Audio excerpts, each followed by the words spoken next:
without further ado, our featured speaker, you've heard a little bit about her, but I'll just tell how I came into contact with her. So, Liz is an interesting soul. We, to say the least, very dynamic, creative, adventuring, and when I first met her, it was at this cultural hub called Curious Monkey, and she was just the person serving, beers and wine or whatever during the break in meeting. And so we got to talk. Also from the U.S. originally, seemed very nice. And then I found out, it's actually her space, Curious Monkey. So as we got to know each other, like a year later, then I learned she was an artist, and she's obsessed with drawing certain creatures. These are actually her drawings. I think this one here is amazing. Like, it's just very cool, the faces. And I was also hearing about this fantastic gathering, storytelling Lisbon, and I finally made it like a year after being here. And it's like 100-person, 200 people inside. The outdoor is 200 to 300 people. Everyone shows up. It's on offer for free to see storytelling from community members, just sharing personal stories. And Liz, I'm like, oh wow, Liz is hosting this with Christian. But turns out she's the founder and the co-host of this community. So she owns a cultural hub, she's an artist, she runs Storytelling Lisboa. Then I find out, she tells me my real obsession is working with robots to draw art. I'm like, what? And then, she has an incredibly popular Instagram, and her films have actually, multiple films have gone viral and even super viral, like, tens of millions of views. And so I thought, who is this amazing, dynamic, diverse person that does all of these things with aplomb and also is really modest about it? It's like you really have to excavate and investigate to learn all these layers of Liz.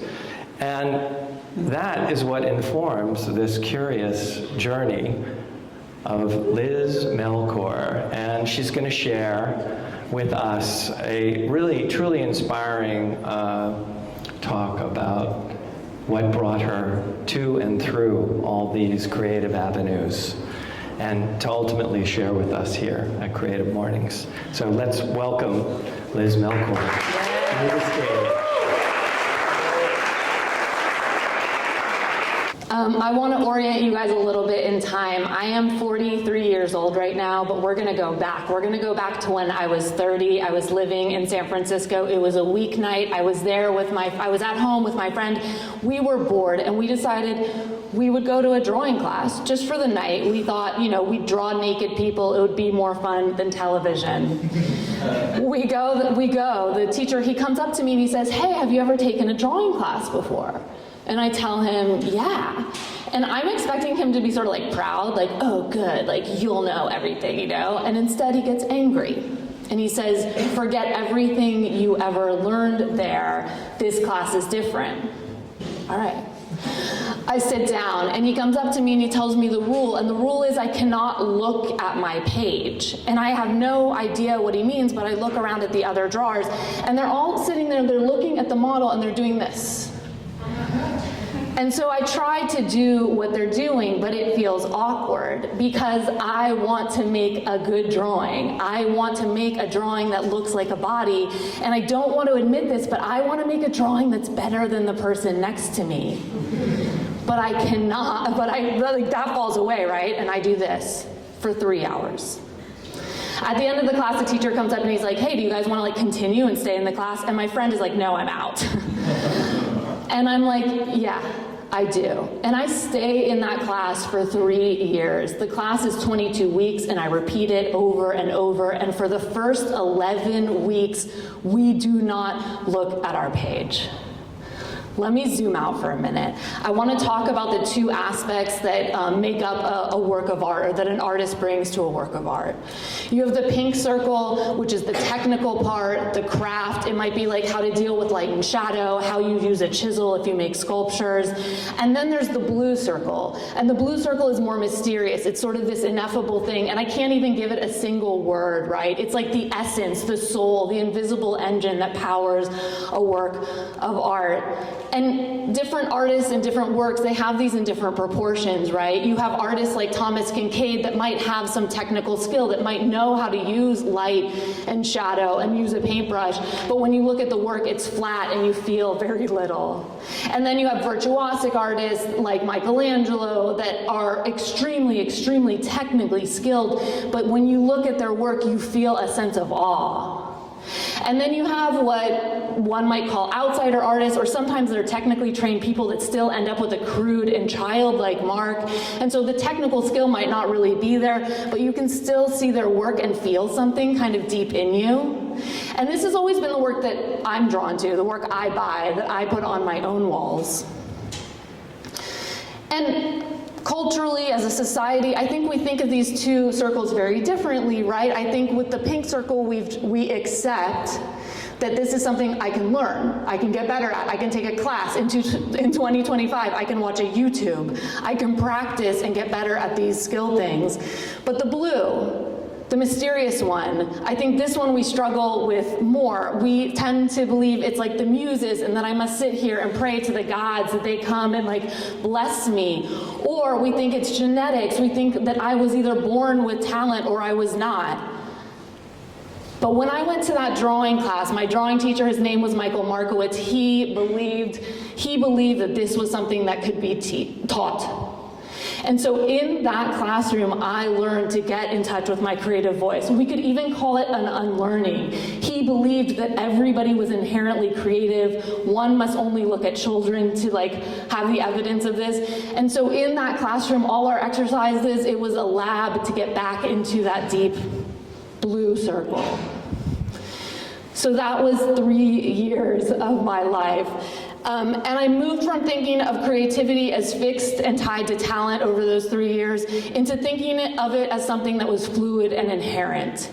And when you don't look at the page for 11 weeks at a time, it completely rewires your brain. I cannot be focused on my product.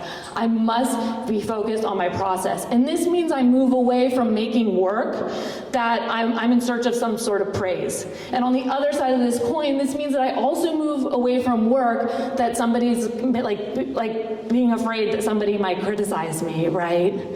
And then when I do look at the page again, because we did have to do that for 11 weeks too, my own internal evaluation, what do I like, what don't I like, that's what moves me forward as I draw.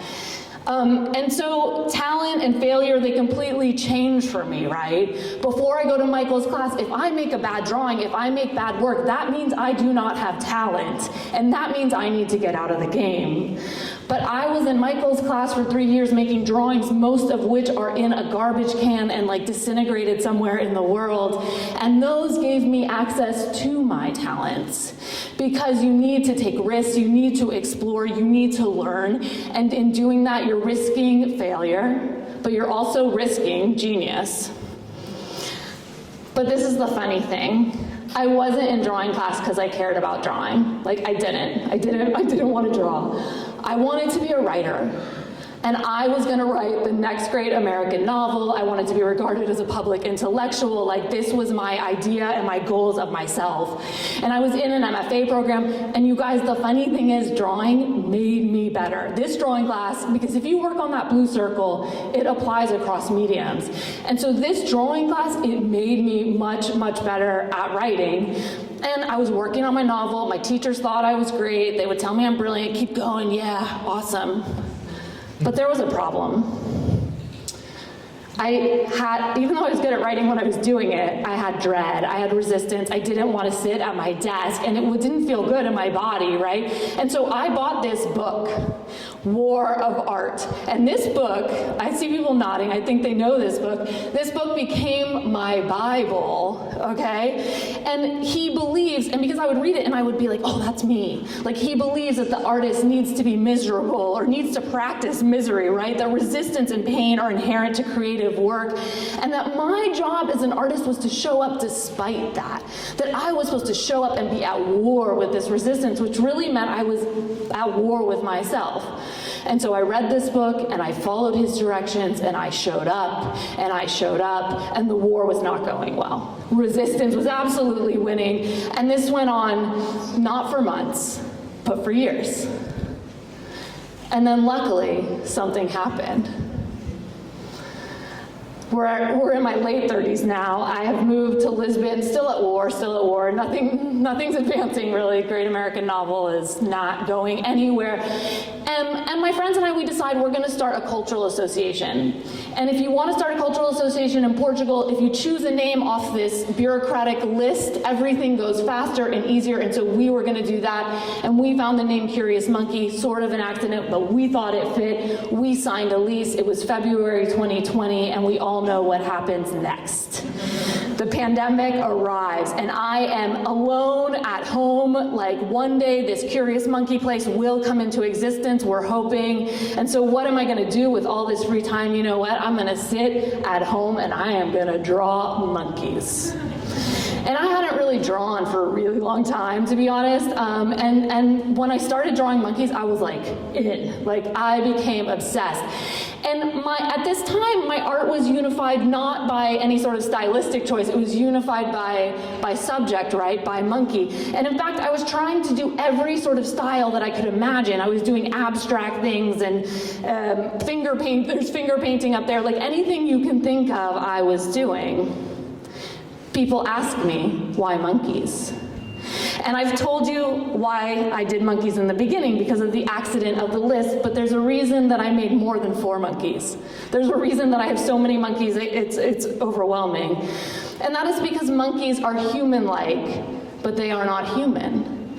And this means 2 very important things. This means I don't know what a monkey nose looks like, and so I must actually see it in order to draw it.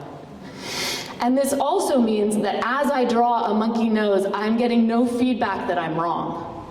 If I draw a human face, if anybody in this room, when you draw a human face and you draw a nose, you draw a mouth, immediately you see this isn't right, because you know. And so when you draw monkeys, and all of you guys should go home and do this, so when you draw monkeys, you are free. So free, in fact, that when I'm standing in my kitchen on a very hot day and I have this piece of chocolate melting in my hand, I think to myself, what happens if I draw a monkey, right? And so this is actually a monkey drawn with chocolate and coffee and beets from my fridge. And this is a very playful time for me, right? I'm just chasing surprise. I never know how the monkey's gonna end up. And best of all, that resistance that I had been so at war with, it was nowhere to be found. I am just chasing this question, what will happen if? And this question, what will happen if, is what I ask when I find this machine in my very own house. My husband had bought it, but he'd been deep in his PhD and hadn't had time to use it, so I hadn't seen it drawing yet. It's a drawing machine, a pen plotter, and so of course the question was, what happens if I draw a monkey? Well, we're all gonna find out right now. I take my iPad and Adobe Illustrator, Adobe Illustrator on my iPad, and I draw this monkey. And when I fire up this machine and I start watching it draw line after line, I'm mesmerized, and an obsession begins.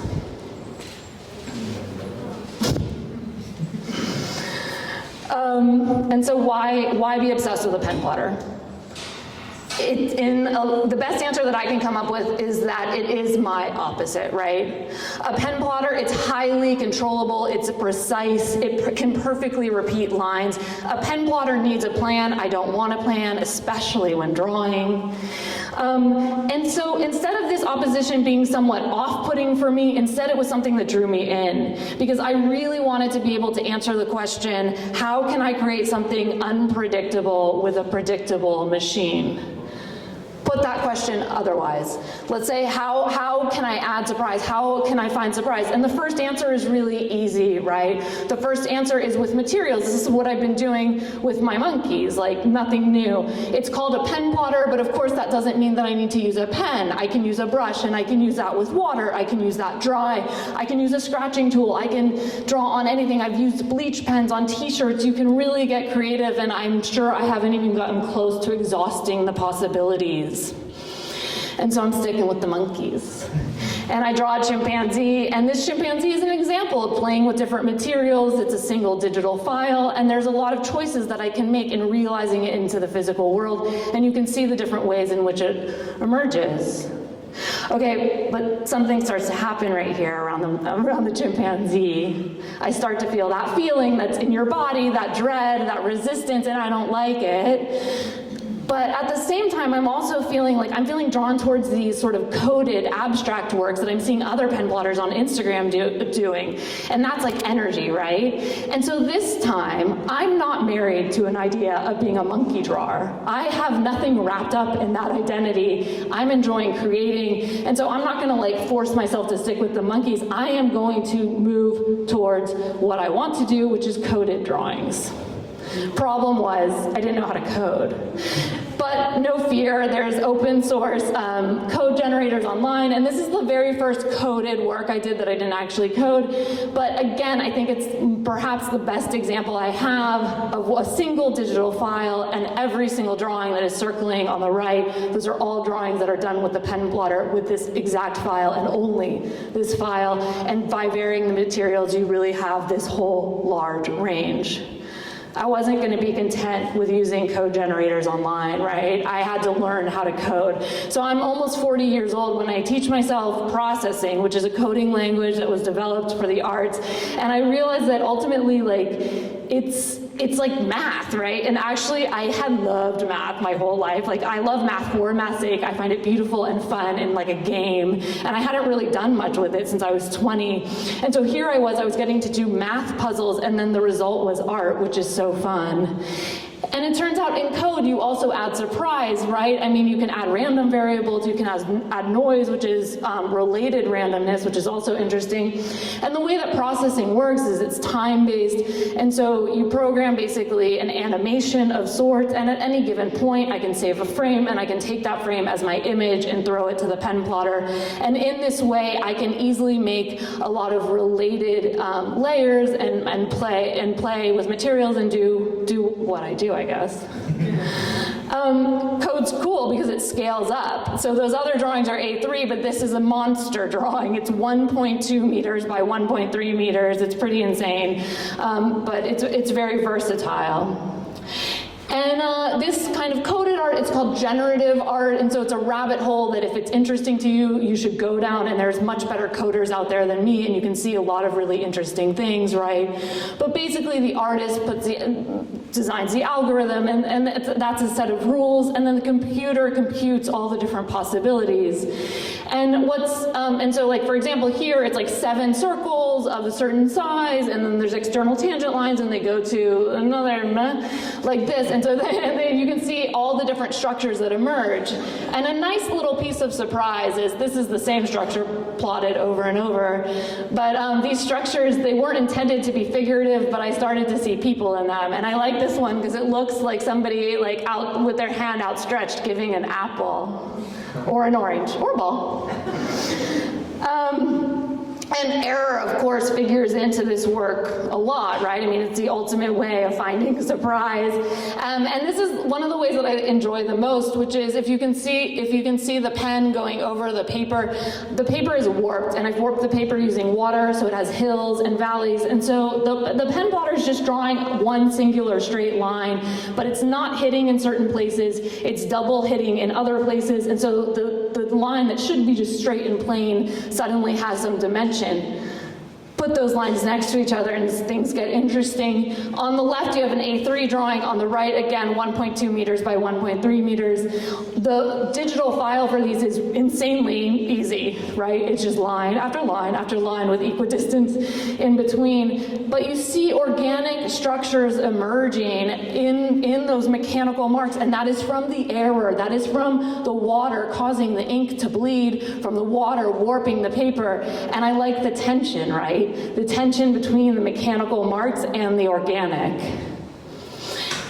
This blue pen, if I could buy a blue pen and they told me it would malfunction just like this, I would buy every one I could find, because the ink is not working right? But it makes a drawing that would otherwise probably be pretty boring and banal much more interesting. On this one, this black drawing, with the yellow pen that's on top, it was an accident that I sort of kept.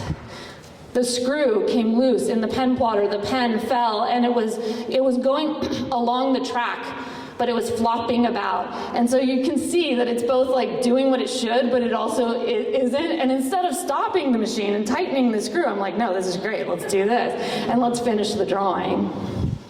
And people ask me, they say, oh, so how's it different? Like when you draw with your hands and when you draw these monkeys, I mean, they look completely different than the coded stuff, right? Than when you draw with the robot. And I think they expect me to be like, oh, it's totally different. And instead my answer is, it feels the same.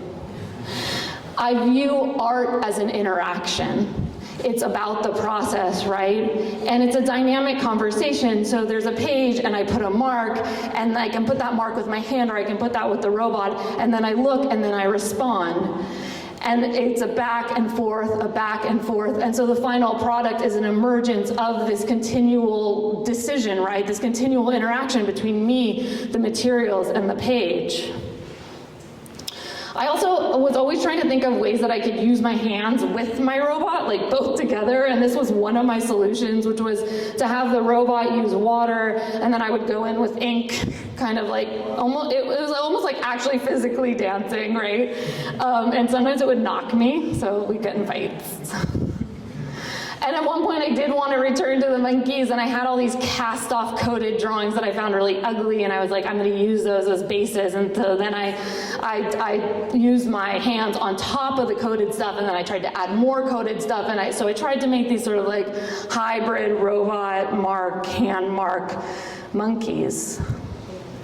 But uh-oh, guys, it happened. A year ago, maybe more than a year ago, last year, resistance arrived again. And this resistance was a bit scary, because it was like, I didn't want to draw monkeys, I didn't want to draw with my robot, like, I didn't want to draw. And for a minute I was just kind of sitting there like paralyzed, right? But the thing is that I decided, again, I wasn't wrapped up in any sort of identity. And so I decided, with that same freedom with which I interact with the page, I was going to now apply this to my whole artistic process. And so instead of forcing myself to just continue to draw, I turned. I wanted to figure out a way to do interactive work with humans. I think I was lonely. I think I was lonely in my studio, and I was like, I want other humans around. And in my obsession, I had figured out how to build these drawing robots, right? And so one of the drawing robots I build is on the wall. And I'd always been wondering, how can I get people involved? I want people to be interested. And if it's drawing a drawing, they're kind of interested, but not enough is happening quick enough to get them really, I wanted them in there. And then I came up with an idea.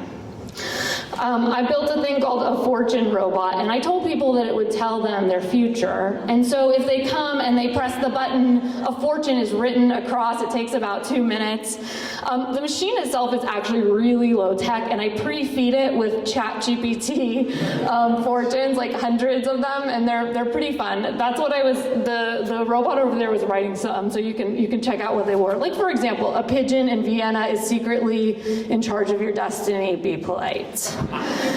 And people know it's a trick, but there's stakes. Like, people are into it. And so we stand around and I stand with them. And like, I think I enjoy the fortune robot more than anyone, because people are just telling me their stories. They're trying to think, oh, what's going to be the next thing that comes up? Like, ooh, exciting. And once when I was displaying this in a gallery, this guy was talking to me, and we were talking about technical stuff, and then he's like, oh, so what's your background? And I really thought he was asking me, like, oh, did I study computer science or something? And I said to him, oh, no, this is all new. Like, my background has nothing to do with this. I was like, I have graduate degrees in psychology and writing. And he looks at me like I'm crazy. And I realize as I'm looking at him, like, this machine has everything to do with psychology and writing, right? And it's like, you cannot escape your obsessions. And I've seen this with other artists, especially writers, over time. Like, you try and do something new, and like, it still emerges. And so the TED AI conference invited me as a guest artist, which was like kind of shocking to me, but also completely amazing. And so I'm at TED AI, and on stage there are speakers talking about supercomputing, and in the other room there's like holograph, like there's like these like high-tech things, and then there's me with my little robot that has way less computing power than's in my watch. But I always had a very steady crowd.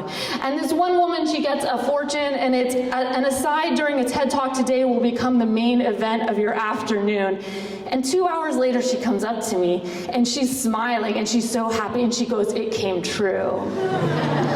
And as I'm looking at her, I realized, oh my gosh, there had been a speaker on the stage, and he had called for an audience participation, and the one audience member of the whole day who spoke had been this woman.